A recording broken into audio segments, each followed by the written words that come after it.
मोदी जी ने देश का गौरव है वो उस ऊंचाइयों तक पहुंचा दिया है कि दूसरे देशों के जो मुखिया है, जब मोदी जी वहां जाते हैं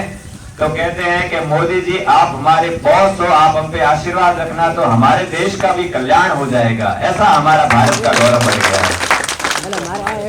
मोदी जी ने भी पिछले जो 10 सालों में लगभग 10 सालों में जो जन सेवा के कार्य किए हैं वो आप सब लोग भली भांति जानते हैं, लेकिन उसमें मैं एक बात आप सबको कहना चाहता हूँ। हमारे यहाँ पर चुरली के सभी धर्म के समाज के लोग बैठे हैं। जब मोदी जी वहाँ से एक पैसा भी अगर भेजते हैं, अरबों खरबों रुपए भेजे, लेकिन मेरा कहना है कि अगर एक पैसा भी भेजते हैं तो उसके ऊपर ये नहीं लिखा होता है कि ये पैसा जो है फलानी जाति को जाएगा, फलाने धर्म को जाएगा। बिना किसी जाति बिना किसी धर्म का भेदभाव किए उन्होंने जन कल्याणकारी योजनाएं लागू की है। ऐसे हमारे माननीय नरेंद्र मोदी जी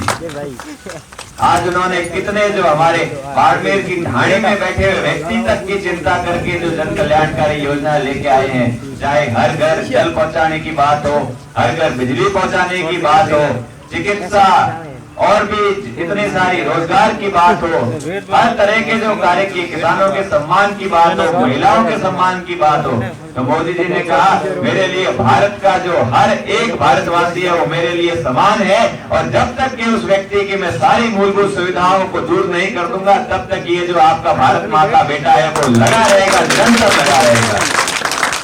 और आपने भी उनपे अपना आशीर्वाद रखा कि 2014 और 19 में उनको भारी बहुमत के साथ में प्रधानमंत्री पद की कुर्सी पर बैठाया। और आपकी जो आंखों में विश्वास है वो भी मैं देख पा रहा हूँ, और ये भी आपने निश्चित कर लिया है कि 2024 में जब लोकसभा चुनाव का परिणाम आएगा तो वो देव पुरुष तीसरी बार अपने भारत का नेतृत्व करेगा। राजस्थान का कुशासन है पिछले 5 सालों का,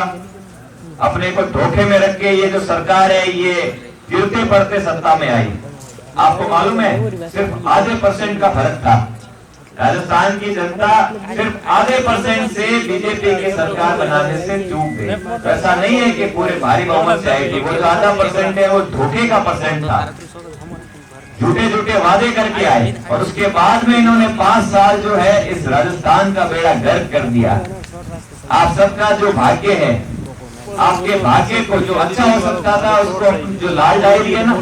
अपन पढ़ते लाल डायरी, वो लाल डायरी के जो 20-20 पन्नों में उस पूरा का पूरा जो आपका भाग्य है उसने पन्नों में समेट के रख दिया कि आपका भाग्य ये बाहर नहीं निकलना चाहिए। लेकिन आप चिंता मत करो, अब लाल डायरी के वो सारे पन्ने वो एक एक करके बाहर आ रहे हैं।